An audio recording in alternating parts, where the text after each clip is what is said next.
What's your source? Exploring where information comes from. Every day, you're surrounded by sources. We're talking about the places you get your information. News articles, videos, texts from friends. That science textbook in your backpack. Even that podcast about Bigfoot and Sasquatch sightings. Yep, those are all sources.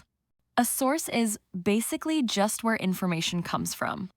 And when you're doing research or even just trying to make a good decision, knowing what kind of source you're looking at really matters.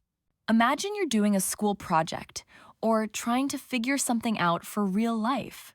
Like, my dog just ate chocolate, what should I do?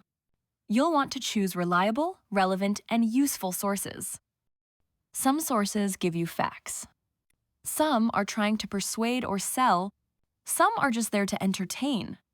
So if your dog eats chocolate, you should look for advice from an expert like a veterinarian rather than a source who may love dogs but is not knowledgeable about the medical question. Okay, so we have informational sources, persuasive sources, and entertainment sources. The more you can tell the difference, the better your research and your decisions will be. Informational sources include news articles and experts who share their research findings. Their goal is to provide facts. Persuasive or sales sources often look like they are based on research and expertise, but they are trying to convince you to come to their side or buy something.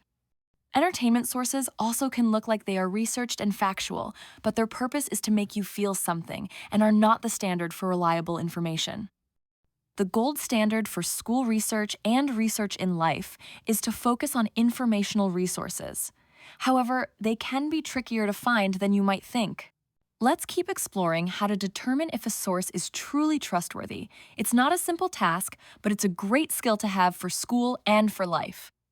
Oh, and thanks to the veterinarian's advice to wait and watch to make sure he was okay, our chocolate-eating puppy was just fine.